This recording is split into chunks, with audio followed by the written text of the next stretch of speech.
Hi, welcome to A Look at Life.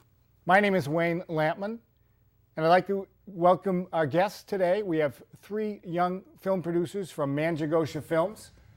These are three guys that have stepped completely out of the box. They are doing something that most people only dream about. They're producing a movie, and the movie is called Stem the Tide. Please welcome for me my three producers, Geoffrey Locke, Adam McCleary, and Shawn Baker. Thanks for joining us, guys. Thank you, Wayne. Can you each give us a little idea of what your life has been like, where you've coming from, what your aspirations are, what your goals are, and so on and so forth? Geoffrey, let's start with you. Basically got educated in film, or not film so much as still film, and I grew up in Chicago. From there, moved to Boston, then to Connecticut, and ended up in Connecticut meeting these two morons, and then deciding from there that we should be making a film.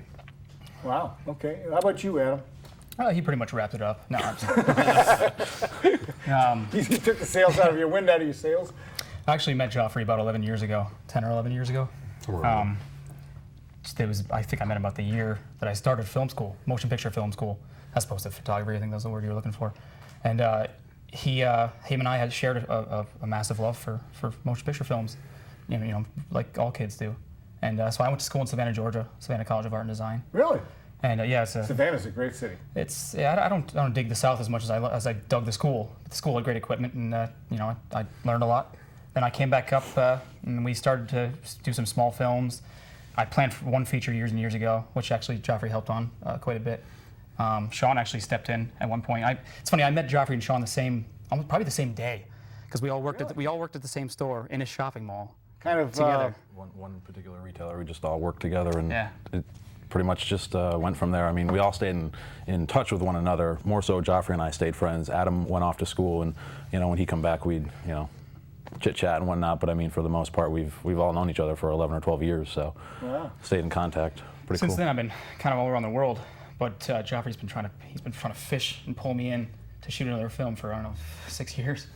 And I haven't been shooting anything. So I kind of fell off the Geoffrey, wagon. you emanated from Chicago, and then moved here, and you're from Connecticut. Connecticut, yeah. What about you, Shawn? I'm also from Connecticut. Pretty much been there the majority of my life. I've been out, lived in a couple other states for brief times, but for the most part, lived in Connecticut. Pretty much went to school there as well. I ended up graduating from the Connecticut School of Broadcasting. Did a little bit of things here and there with local public access television back where I live. A couple other independent things, but for the most part, been working retail, trying to pay the bills and whatnot. But then that's when Adam and Geoffrey got together, and just they've been talking more and more about doing a movie. And for the most part, they knew they weren't going to be able to do it by themselves. And Geoffrey kept hounding me. He's like, "Dude, you got to come with us. You got to come with us. You got to do this with us." And finally, it came to it, and pretty much came up to Cape Cod with them, and we've been doing it. So now, if you had your choice, would you continue to do this for the rest of your lives? Definitely, yeah. It beats you like it? working in a retail job or any other job. I'd rather be a cobbler. I really like shoes. Film's okay. All right. Let's see what other questions I had here for you. How did Adam, tell me a little bit about how the film idea came about, and I know you play the lead role in the film, so tell me a little bit about that. Whose idea was that? Actually, I had a film. I've been writing films since I was almost a kid, and when I say films, I mean the structural ideas for them, the synopsises and the treatments. Doesn't mean I ever want to finish any of them. I get to a point where I'm like, oh, let's start something new. So I had written a treatment for a film based on, and they tell you not to do this. They tell you not to base your ideas on what you have. But when you're low budget, what choice do you really have? So I based it on having a house in Cape Cod, having these wonderful locations like Martha's Vineyard and these things at my fingertips. And so I started writing this film based on a whole different story, based on the J.M. Barrie Peter Pan story. That's what I'm obsessed with. And I had Geoffrey come up to Cape Cod, and we just couldn't hash it out. So he came up with another idea. We both plugged ideas into it, and then this new idea grew into what we're shooting now.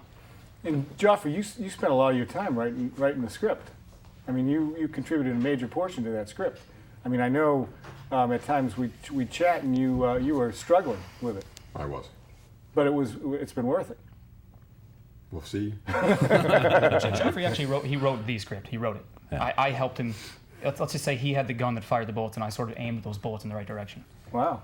And Shawn, your role in helping bring about this film to life, what's that all about? Tell me about that. Pretty much with Geoffrey writing it, Adam basically main director, well they're co-directing it, but Adam being principal director, and then also Adam is starring as the lead role. They can't do everything behind the camera, so they needed somebody else, and they knew that I was interested in film and had gone to school for broadcasting and stuff, so pretty much they asked me to be a producer on the film as well, and pretty much help make the phone calls, schedule, people, make arrangements to shoot in certain locations or whatever. And then when it came time to when we got shooting and rolling and everything, they realized, oh God, there's one key element missing, and somebody's got to run sound. And pretty much, it's not the most enjoyable job, but it can be one of the most gratifying. Yeah, when everything works out and you get it to a point where you're at a scene and you're at a shoot and nothing seems like it's going to work out, and then when you get home and you realize that, wow, you did a really good job, it feels absolutely amazing. So, but pretty much for the most part, I mean, I can't say we pigeonhole into one specific role or anything, because we all, being just a three-man crew, we've had a couple other people help here and there, but I mean, for the most part, with three people, everybody's got to pitch in some way, shape, or form. I've been on the camera, I've done lighting. Geoffrey does a fantastic job on the lighting. Adam's phenomenal behind the camera, setting up the shot and everything. So I mean, it's all teamwork, I mean, it really, all three of us are fantastic together. What got you guys interested in film? Was there a particular inspiration coming from actors or directors or producers or? Well, to be honest with you, the earliest inspiration for me was my oldest brother, Kevin. It's funny enough, it's a funny story. He used to babysit me. There's 5 of us in my family. He's my second oldest sibling, and he used to show us films that we weren't allowed to see when my parents were gone. That kind of got me into he showed me Eddie Murphy films and things like that. And they're not my inspiration. Terry Gilliam would be my favorite director, and Clint Eastwood films are my favorite films. But that's my inspiration is my oldest brother. Yeah. What about you, Shawn? Inspiration-wise, I'd say one of my favorite directors is David Fincher, Quentin Tarantino, Steven Spielberg. I mean, I just in films, growing up watching films and everything, I've always loved them, but I didn't really know how to get into the whole industry itself, and that's I went to school for it and finally realized that this is something that I would rather do 12, 16 hours a day every day the rest of my life, rather than 8 hours or 9 hours of a retail job or anything like that. So I mean, it beats it hands down, and it's just it's worth every minute doing this, and even when we're done with this, we already have other things planned out, so hopefully we'll continue to work on. Geoffrey, how about you? For the most part, I similar directors and so forth that got me into it. I guess David Fincher specifically, the guy who recently created Curious Case of Benjamin Button, Fight Club, so forth. I bought a long time ago when I was a kid, went to the fair, Connecticut, Berlin Fair, and bought a VHS tape for like $4. They have them in these bins, and it turned out to be Alien 3 was one of them. And I watched it and I thought to myself how fantastic I thought it was, but most people thought it was garbage. And then years later, as I started getting more and more into film, I realized that movie was directed by the guy who would eventually become my favorite director, but for completely different movies. And I just thought that anybody having that kind of effect, I guess. I thought, movie is a movie at that point, but when I finally saw that and realized how he had a style and how it was, I was always into photography, but to see somebody could take, motion and create a movie and really have a visual style to it is really what excited me about it, and that's what got me really into it. Then obviously, meeting him in a what could only be construed as a dead-end job inspired me to, move forward and utilize his talents and his education to try to jumpstart, kind of hook my cart up to his horse, so to speak. You guys all work together. You work together on the film, but you all have separate aspects of things that you do. For instance, Adam, you play the major role. Yeah. I mean, there's a lot of lines to learn, and you're in the film all the time, every shoot, just about. 95% of them. And you're kind of directing a lot, I think, and you're involved in a lot of sound, but you all intertwine your capabilities and you work together. Right. And that works out well? it's not without its pits and perils, you know, butting heads and whatnot. Yeah. But I mean, it definitely. But you're having fun. Oh yeah, definitely. I mean, again, it's Sometimes. there have been a lot of arguments and whatnot, but I mean, overall, you know, you just grin and bear it, and you realize that, you know. And you're in order all to get this living film in the done- same space for this movie. Right. So I mean, you're together all the time. Yeah, Pretty much. It's a triple, And you bunk, it's a haven't- triple bunk bed. And you Yeah. haven't Geoffrey's on top. You haven't thought about killing each other so far. That's not true. Yeah, I've been the peacekeeper definitely between the two of them. Sometimes Yeah. they like to go at it. The way I like to see it is that if there's no obstacle, there's no gauntlet we can't get through. Yeah. And we've proven that. Yeah. Geoffrey and I butt heads. We're both very creative, and that's not a bad thing. We find our differences. I viewed Adam for a long time as like a little brother that I never had, and I see family members where, you know, you do anything for that family member, but there's gonna be times where you just want to absolutely wring each other's necks or what have you. Yeah. Well, it's, you know, I know you guys, and we'll get into that perhaps a little bit later. But since I do know you guys, and we'll call it in a professional category. We will. You guys are not bringing in any income, so people out there are probably wondering, how are you guys surviving if you haven't put the movie on the market yet? How do you manage to survive? I'm going to start with Adam. How can you get by if you don't have an income? I have a personal income. It's not the film itself's not making money, and you know, we're not even making this to make money. If it does, I'm not going to turn it down, but that's not the primary focus. I work many jobs to make this happen for myself, and that's a hard struggle for me, because I have to find time for the jobs and find time for the film. You know, I own a business in Stockholm, Sweden. I own a business out of New York City, and I all from my home computer. And you know, I own a fashion magazine out of California. I do too many things. No, I didn't know that. Right, I spread myself Oh far my too God. thin. Wow, that's And amazing. It's not that amazing because it's stressful. So sometimes my head explodes, and I don't sleep much at night. But this is what I really want to do, and if I can find time to do this in between all those you know, money making jobs, then I'll be happier. What about you, Geoffrey? Underground cockfighting primarily. Isn't that illegal? Yeah. Well, the last time I heard that was illegal. But you do it underground, so. Barnstable County is iffy on the subject. Okay, all right. What about the moral aspect? Doesn't that kind of bother you? Chickens, the way we eat them afterwards. So. Okay, all right. Shawn, what I about can you? answer the question actually. If All you right, want. no, go ahead, please. I have a benefactor, God. basically. I had a bunch of money saved, which I squandered pretty quickly after I lost my job with the wonderful economy that we have, as everyone's aware of, as Shawn is part of as well. And basically was keeping myself afloat with whatever I had saved for a while, and then finally ran out of money. And my mom, God bless her, was like, you know, this is something I've been talking to her about for a long, long time. And she said, you know what, if it's going to make you happy, I want to help you. And she's basically been keeping me afloat with, you know, food and the necessities, but pretty much food, and then paying for The chickens. chickens, yeah. The same chickens. Poor chickens. Let's not talk about it anymore. Do you want what do you call it, a handkerchief? You need one? Yeah, I'm feeling that sorry for it. Okay. But basically, the idea was that eventually she knew that this is what I wanted, and she was going to help me any way she could. So she's, you know, put actually her retirement on hold so that I can continue up here Wow. and so forth. That's fantastic. You know, what I think is amazing is that people recognize, and I don't mean to put you guys up on a pedestal, people recognize, obviously, we'll get to you in a second, Shawn, but people recognize that you guys are stepping out of the box, and people admire that. They're willing to step forward and say, okay, we'll give you a hand here. So what about you, Shawn? You're not working either. No, pretty much almost the similar situation as Geoffrey. We were both let go from the same company. Yeah. Unfortunately, the economy the way it is, it's hard to find another job. But luckily, I had a decent amount of money saved up. I talked to my mother, and she said, "Well, in order to cut back some of your expenses, you know, why don't you? And I know you're not going to like it, but move back home until you can either find something else or you know, this movie succeeds or whatever."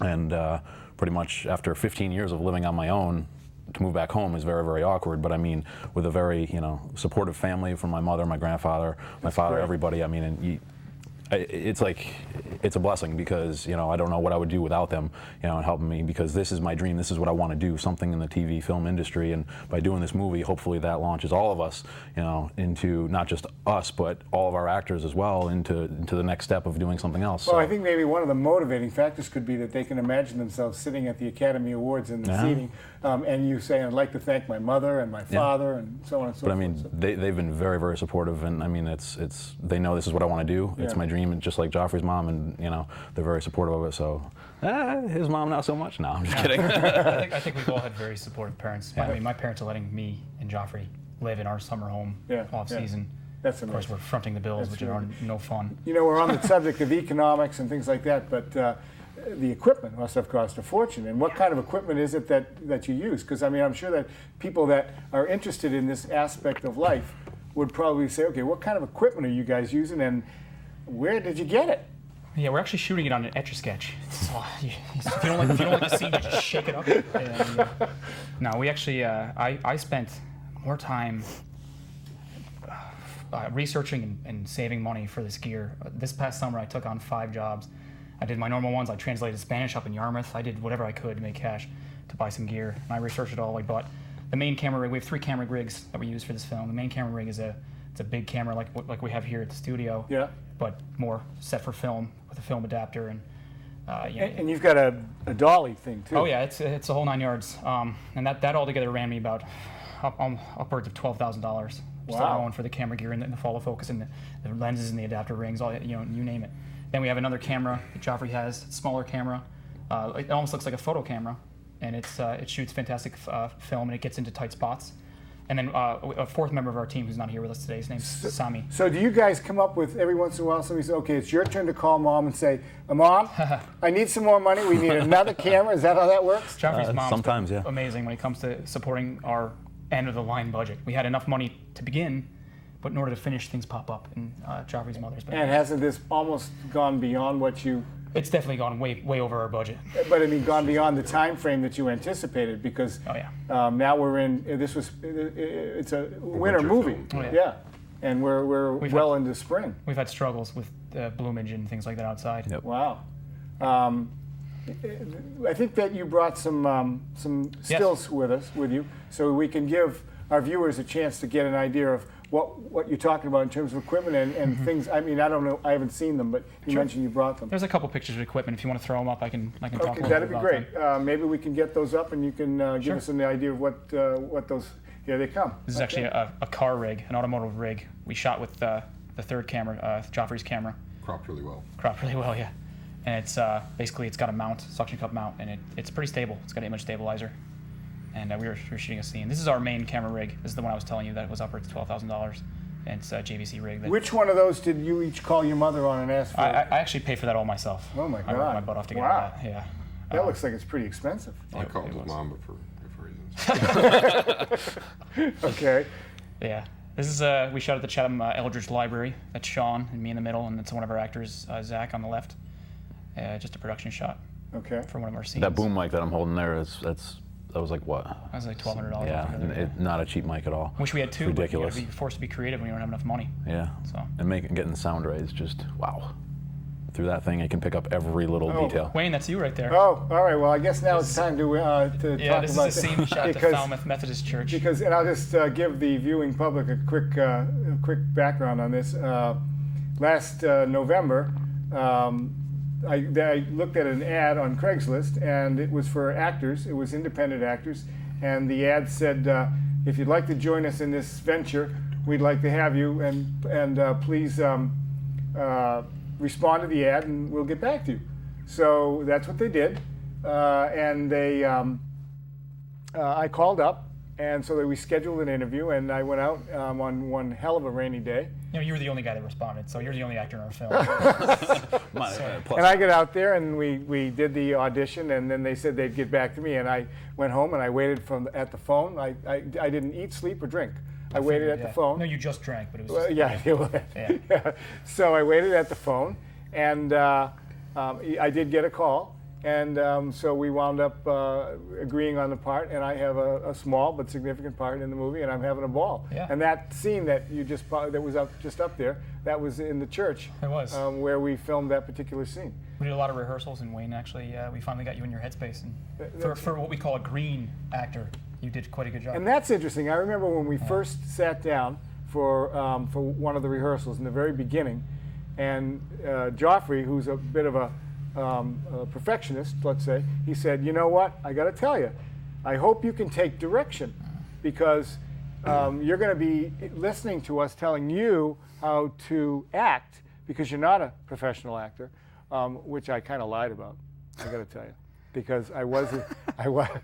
Well, you know, sometimes you have to say what you have to say, and I was in the senior class play in high school, and when I was a kid. Oh, I thought you were talking about maybe your adult film career. No. The tree. We're going back. I was in the senior Further class back, okay. play, and then The bush. I go back to when I was about 9 years old. You played Bilbo Baggins. And I had a curtain that I would pull back, and you know, I would have a bar of soap in my hand, and I practiced over and over. I knew I was going to get And called up, sing the opening and I'd pull theme. it back, and I would go, "Hi, I'm Wayne Lampman. I'd like to introduce you to Ivory Soap." Can we add the laughter track in now? The You can just add the laughter track. Thanks. Yeah.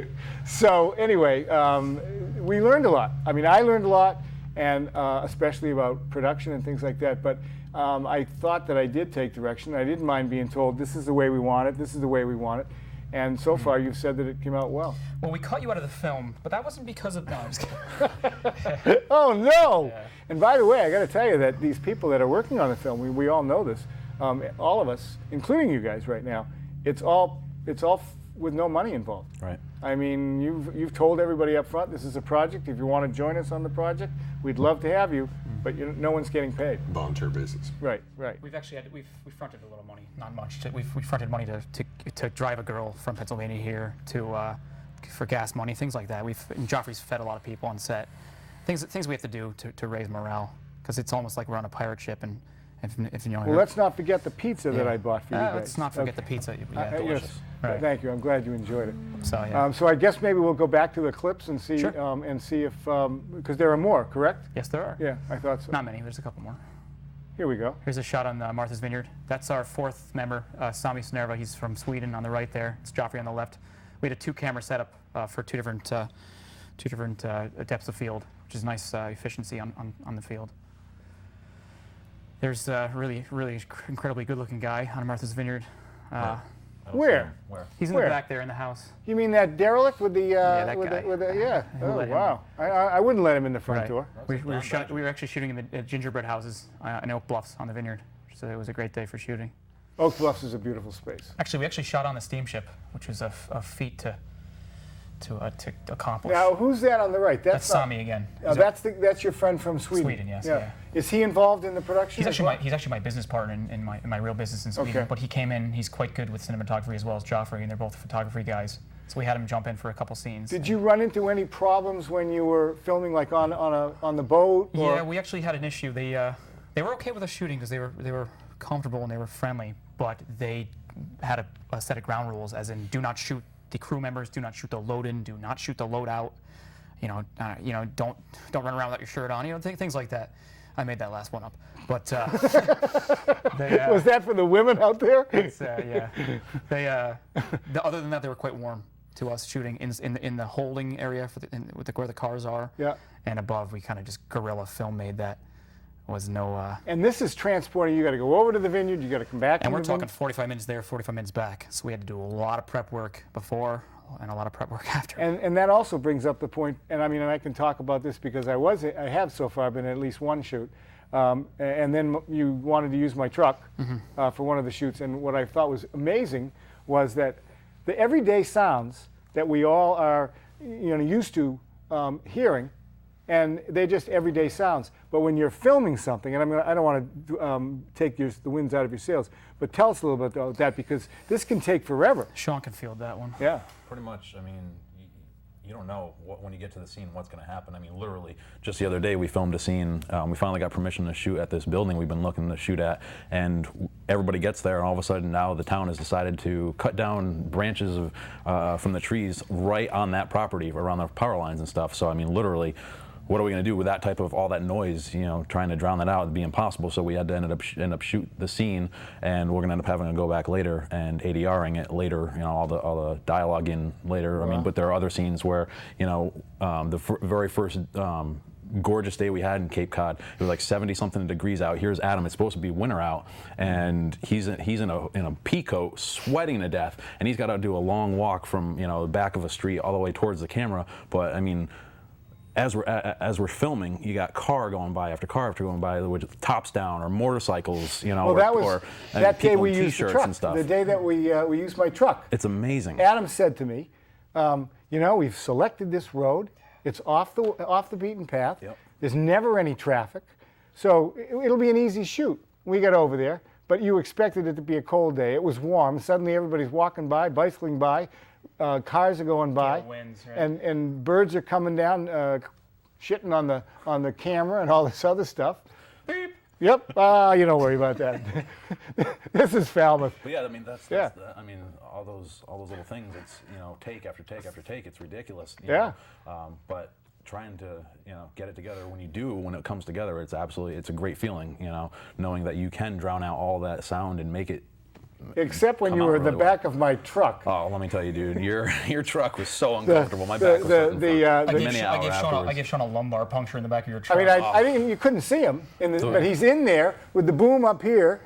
And the worst part was when the scene. You know, pretty much Pete was driving the truck, had to pull up to Adam, basically do their dialogue, then he had to speed off. But here I am, scrunched in the back of your truck, which is so Weren't there uncomfortable. two of you back there at one point? Dave was in the front of the truck. Okay, that's right. He was on the floor. But as he kept, you know, stopping and then peeling off, my body just kept going back and forth and just cramming my neck and my back. Oh, geez. But again, the sacrifices you have to make to get the right sound and everything. It was just one scene. That shoot, we started, at 10, 11 o'clock? Mm-hmm. And we didn't get finished until 5, 6 o'clock. And that's nothing. That's nothing. We've had 19, 20-hour shoots. Right. And I'll tell you, that was a day for an interesting example. We ended up shooting most of that scene in Woods Hole, and then we said to ourselves, we can't get this done here. The lighting's not right. We couldn't get the reflector to stay steady. So we actually went back to your house with the truck. Yeah. I set a shot up that actually faked where we were, and it looks fantastic. Yeah, I saw that still of that, and that looks beautiful. As in most films. What was interesting, though, about that, we got over there, and I had no way of knowing that once we got over there, the neighbor on the other street behind the house I live at was going to start using a leaf blower. Yep. And I had to crawl through the fence and go over and say, hey, guys, I hate to ask you this, but we're filming a movie over here. Oh, I thought you beat him up. Yeah, well, you know, I mean, that would have been Geoffrey, not me. No, yeah. I'm passive. Geoffrey's, he's very violent. Yeah, he is. Well, he's into chickens. Yeah. You know, the chicken thing. So anyway, I guess we'll go back. There's still more? Yeah, there's a couple more stills if you want to check them out. All right, great. Yeah. Here we go. So this is Sami on the right again. That's Geoffrey in the middle. This is right before we actually got on the steamship. Does Sami speak English or no? Actually, he speaks mostly Zimbabwean. He's got this. Well, what a strange transplant. He speaks fantastic English. Does he? He speaks Okay. Finnish. Right. He speaks Swedish. He speaks English. Wow. It's German mostly. But he and Geoffrey had set up a shot for us to drive onto the steamship, which actually failed because of the light. Was that here or was that over in Woods Hole? That's in Woods Hole, going to the vineyard, Yep. and that's when we got pulled over by the guys on the Union there for the steamship, saying you can't do this, you can't do this, you can't do this. And what is this camera on? And of course I lied to them because I'm very good at doing that to people when we're not supposed to be doing something. Oh. Well, can you get in trouble later on if it shows up in the film? Or not? Only if we actually talk about it in a TV interview, which we would never do that. So. Well, we didn't use the shot, so. Yeah. And after setting Well, it up and taking all this. I guess if you're going to use this interview, you're going to have to edit it out. But after setting up this shot for so long and everything, we finally realized when we look at the footage later, it was just so dark in there. Rolling in. This is a shot of it all didn't end four up of working them. out. So Here you go. This is a live one. I don't know who those are. Well, isn't this great? Yeah. Was Are that they in it? the film? Was that? Well, yeah. We're all in the film. Well, two of us are anyway. Anyway, There you this is the last one. This is actually a film still from the feature itself. This is not a production photo. So this is what the film will actually look like. It's not in its widest form because of the aspect ratio we're using here, but that is me in Vineyard Haven on Martha's Vineyard. And you guys had a long process for picking out the name of the film. I mean, We did. you had another couple of ideas, but this is what you We settled on? tried our best to make it sound much like a Charles Bronson film, but we didn't. And who was going to play Charles Bronson? Geoffrey. This guy. Yeah, no, Geoffrey. Why don't you field the title question here? We just had a lot of different ideas, and nothing was really sitting with everybody together. So we milled it over after a while, and after finding a few that, like I said, sounded kind of like a bad Jean-Claude Van Damme movie, we finally decided to go with Stem the Tide. Mostly for there's a large conversation that takes place between Gabriel and Gray, the two. Now, Gabriel is because the viewers don't know anything about your film. I mean, I don't know how much you want to. Well, I will say that the film itself, Sorry, we made silly jokes about the genre, but the film itself is a dialogue-driven drama, and it's tame. It has comedy injections. It borders on spiritual. I mean, it is in a sense. It borders on mythological. Okay. I wouldn't say it borders on spiritual. I say it borders on morality more than. But it's a spiritual idea in the sense that it's growth, right?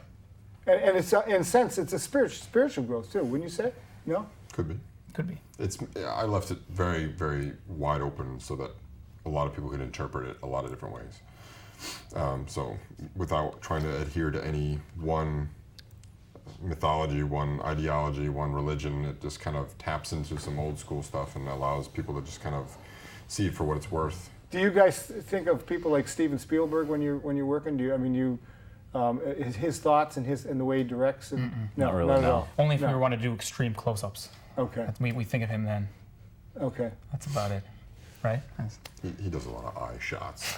Shawn, tell us a little bit about the interview process, how you acquired the actors, the actresses. I mean, how many people are actually involved in this production? For the most part, I mean, production-wise, it's the three of us, and as far I as mean behind the scenes yeah, go, right, actors right. and stuff, we put a listing, as you know, on Craigslist for actors. We also went around to... And look who you got. Exactly, top of the line. Oh. I have one thing I want to say. I've already got my acceptance speech written up. Yeah, Really? I'm ready. Let's hear it. No, I mean, it's kind of like not here. I just want to thank all the little people that have stayed with me all these years, something like that. He wrote it on his hand before he took a shower. It's not his fault. He'll sing the theme song. Craigslist, we also went around on a bunch of billboards, postings and stuff that pretty much looking for actors. I say... Did you get a huge I didn't mean response? billboards, sorry. Bulletin boards. Billboards, yeah, we took out a huge Did you get a huge advertising. response? About 25 people total. I mean, to be honest But with you, you've got more than that in the film, don't you now? No. Or do you? Not really, no. Including I mean, extras, with yes. extras, yes, but for the most part, main actors and stuff, no, not anywhere near And that Shawn- amount. But about Shawn plays 25. 3 characters in our film. Yes, I have many you an serious? appearance. Oh, yeah. He's the Lon Chaney of our film. That's right. Oh, I didn't know That's that. right. I 3 didn't different know- scenes. Oh, wow. That's right. I'm a man of many a face. It's because we can change his haircut. That's what we do. We just that's- we I film can his grow, hair. you I could can put grow a- a beard in about 4 You hours. can put a wig Yeah. on. I mean, that's pretty Yeah. easy. It's not going to bother you. But are any of the people professional? Yes. They are. Yes, we have a couple that are quite professional. And does that help or your film? Because then you've got people that, I mean, like It me, helps- it help- where you know what it you, is? It but helps you have me. to spend more time with the people that are not professional like me. Where you have to be more patient and say, look, we got to do it again. Yes and no. We've had a couple people. Actually, that's funny. We've actually hired, I'll say hired, 4 senior citizens from the Royal at Harwich Village, which is a senior living establishment. We went there. That was my mother's idea. She's fantastic for bringing this up because I never would have thought about it. We needed old people for this film. We went there, talked to the director. She was fantastic. Set up a meeting. They all showed up. They came upstairs. They were lovely. They gave us hugs. They wanted to bake us cookies. That's great. I got to tell you, the other day, I was in Stop and Shop. We went to Stop and Shop, and I don't think about the feelings of other people sometimes when I'm in a hurry because I'm very impatient. So I was behind this elderly woman, and honest to God, she was going like this, and I'm in a hurry. I had things to go, places to do. You know what I'm talking about. So. As soon as I had an opportunity, I scooted around her, and I swear to God, under her breath, she started saying, "What's the matter? I'm not going fast enough for you." And I felt so awful, but I had to go. You look like you felt awful. Not that bad. Yeah. But I didn't want to turn around and say anything to her because I realized I'd kind of hurt her feelings because she wasn't going fast enough. But That was my grandmother, by the way, and she told me all about it. oh, I'm sorry. I'm sorry to hear that. That woman, Nancy Reagan. Anyway, I think what I was saying is we got these 4 elderly, wonderful people, and I didn't need to direct them at all, really. Geoffrey and I fed them a couple lines, but they are what they are. We needed them to be old, crotchety. They were old and crotchety. They were fantastic. And they love being in it. Then we have people like Bronwyn Jacket, who plays our lead female, and she's unbelievable. And Don't have no direction at all. I wish you had a picture because she is beautiful. What a beautiful woman. And then, having these, like I said, having these professional actors doesn't so much help the film. I mean, in a big picture it does, but it helps me because I'm not a professional actor, and when I act alongside them, it brings something out of me that I didn't know was there. You hear a lot of stories about the filming process. I'm thinking back to Cleopatra with Elizabeth Taylor and Richard Burton, and then there was The Affair. Should we expect some kind of tabloid stuff about you and Bronwyn? I only saw the Carrot Top version of that movie, but no, Bronwyn and I now are No, you're just friends. platonic. Okay. Yeah. All right. I mean, there's not I'm trying to feed the public a little. Him and Christopher Robinson are one of our actors, though. Is another story. That's Oh that's a rumor. I like I tried to muffle that. That's he came onto me. He did. No. Oh my God. But there is actually a scene where Chris does have to, Jump, pounce, pretty much pounce him on top of him and be a little, forward. I guess would be the right word, yeah. Cut. Forward. Like I said, you guys have stepped out of the box, and I know you're all very laid back about this, and you guys, I think I'm building you up more. But I mean, I got to say, most people do not take the risks that you've taken, and most people wouldn't want to get up and do what you're doing because they follow the traditional path and try to stay on course. But you're not doing that. What's safe? Tell the public, the viewers, the Falmouth viewers and the Cape Cod viewers, what's this been like for you, and what would you maybe recommend to people out there thinking that maybe they could do this? Now we got to be positive. We got to be positive. I just think you just need to do it. I've been doing this for almost 10 years or more, and I failed many times, but it didn't stop me, and I'm still doing it. And this time, we've gone past my expectations. Everything we've shot so far, everything that Shawn has done the sound on sounds fantastic, and I don't think for any reason this is going to be the one that's going to make or break us. I think this is what's going to make or break what we make next. Yeah, but doesn't sometimes something you do surprise the hell out of you, and and this could be a, somebody will pick this up, and that's another thing. You're moving forward, and I mean, I still want to go on with this topic, but you guys are not finished yet, and your plan is to put this out into festivals. I know we've talked about that, and I don't quite understand what you mean by festivals. Basically, we raised a lot of money to make this film. Okay. We're making it. Yeah. Hopefully, the principal photography will be done in June. Okay. I will be editing this film for the next 8 when months. is my part going to be done? Yeah. It's only so long I can keep this hair in the same position. Yeah, I think you're going to be all right. Okay. But we're going to edit it throughout the. I'm going to edit throughout the summer. I'm going to have Shawn come up on weekends, perhaps, if he can. We have so many things to do with our lives that we can't just take time off. So we have to do it within our natural lives. I'm moving to the Middle East in September. I still have to edit it from there. Geoffrey's going back to Connecticut. Shawn's probably going back to Connecticut. And you guys talked about something else coming up in Sweden? Shawn and I have planned a television sitcom pilot to be shot in Stockholm, Sweden, in the beginning of 2011. Wow. So there's a lot of things on the horizon. That's even more outside the box. But again, it's a chance that if we can do it, and Geoffrey, unfortunately, I don't think he'd come to Sweden with us, but he's definitely gonna be involved with the writing and stuff. Let's say someone sent an email to Manjagosha Films because there's somebody out there that might want to do something like this. Geoffrey, what would you tell them? If they're wanting to get started in it? Yeah. Spend more than 4 months writing a script. Get a lot of money together, as much as you can. Get some good people that you can rely on, that you're not going to have to worry about them not showing up. But isn't a dream part of it too? Have a dream. I think that what Geoffrey's saying is what we wanted more money than we had. To the people who are watching this, I think what we want to say is that it's not about getting $1 million. We spent roughly $22,000, maybe $20,000 on this thing, sure, we'd want 50,000, but not having the extra 30 grand forces you to be more creative. Use that creativity. Don't stop yourself because you can't do it. Buy a dolly that has wheels instead of tracks. Buy a camera that shoots video and adapt it to film with a shaking adapter. Do these kind of things because they're available for us now. When I went to film school, these things were not available. They cost too much. I shot real film. I shot an 11-minute film that cost 17 grand. You can't do these things anymore because of the economy. Make it happen with what you have.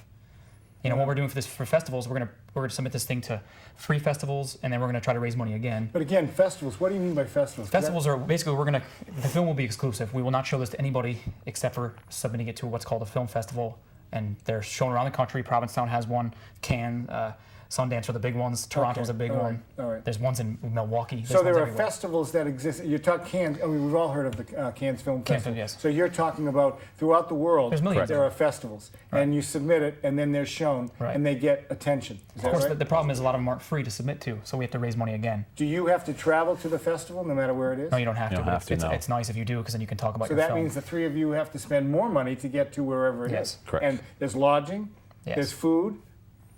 My drug habit, all these things. Oh, You know? Wow. Yeah. So yeah. Are you okay? Did you need to take a break? No, break?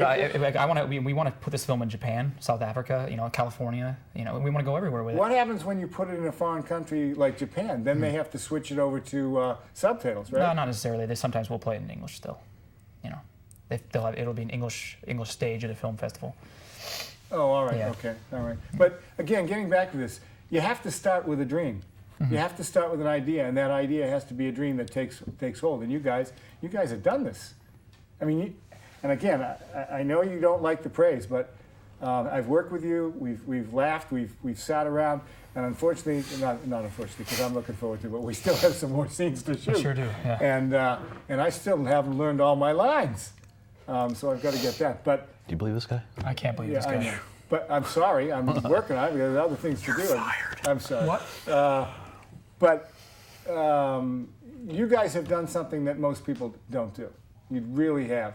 And again, does anyone have anything that you'd like to add for someone that's interested in doing this besides what we've already discussed, or is this pretty much covers it? I've been called a dreamer my whole entire life by everybody around me, and I like to say that's not such a bad thing.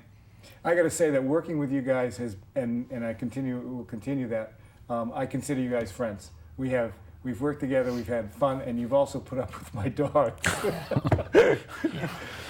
I mean, when I come That's a lot right there. when I've had to shoot a scene at your house, my dogs have to be there. And we actually managed to, thank you very much, we got the church right here in Falmouth to use. Actually, you've been a lot of help with production as well. Well, I mean, Wayne's it's been. been- We it's definitely been my appreciate pleasure. it. You No, and Shawn have something in common. You're both very social, especially when on the phone, and sometimes you guys don't want to get off the phone. But Well, I gotta thank you guys so much for joining me here, and Thanks for having it's been an absolute pleasure, this experience, and it's not one that I'm ever going to forget. And of course, you guys are going to go on, and I'll probably be 90 years old, and I'll say, oh, look at those guys! I remember when they were just starting out. they're like 3 years till you're 90, right, Wayne? Yeah. Oh God. Oh. Thank you, Wayne. Anyway, Appreciate gentlemen, it. this has been fantastic, and I can't thank you enough for coming here. Folks, I'd like to ask you to please keep your eye out for Stem the Tide. This is Manjagosha Films production company, and hopefully you'll see it come out in 2011. It could be 2012, though, I think right? the first thing we're going to try for is the Wellfleet Film Festival and then the Provincetown. So we're going to stay local, obviously, and then Boston. And I'm telling you, I think these guys have weaved a fantastic tale from the script to the acting to all the rest of the sound and everything else. These guys have intertwined their talents and have just made a fantastic upcoming film. I think you're all going to enjoy it, and I certainly hope you will enjoy my performance because it's going to be the highlight of the movie, and I expect Academy Award. And I just want to thank all of the people out there for that. And I'd also like to tell you that next month, my next guest next month, and I'm sure you'll enjoy this, is a psychic medium, and who's also a psychic intuitive. His name is David Merritt. He's from the island of Martha's Vineyard, and he's going to be joining me next month, and we're going to go into some very interesting topics with him. I'm sure you're going to enjoy that. And to wrap this up, I'd just like to say that if you have any comments or any suggestions for people that you think that would be interesting for me to have on the program, please visit or send me an email to alookatlife@yahoo.com. And with any suggestions. Gentlemen, again, thank you so much. Larry And David. Larry David would be interesting to have on the show. You can ask your psychic medium if our film's going to do well. If he says no, just beat the crap out of him. I'll call him up Yeah. tonight. Actually, Okay. I don't even have to call him. I mean, with a psychic, you just kind of put I don't the. think it works that way, dude. Well, I'm going to give it a shot. You're way off. I mean, last week or last month, I had Jane Ginsburg on, and the psychologist. She was great. She gave me all kinds of insights into my insecurities, and now I'm cured. Really? Yeah, I'm fine now. I wish she was in the room for you to tell her. Yeah. I'll let her know. I'll let her know. Thank you so much for joining us. Until next time, have a look at life. Bye.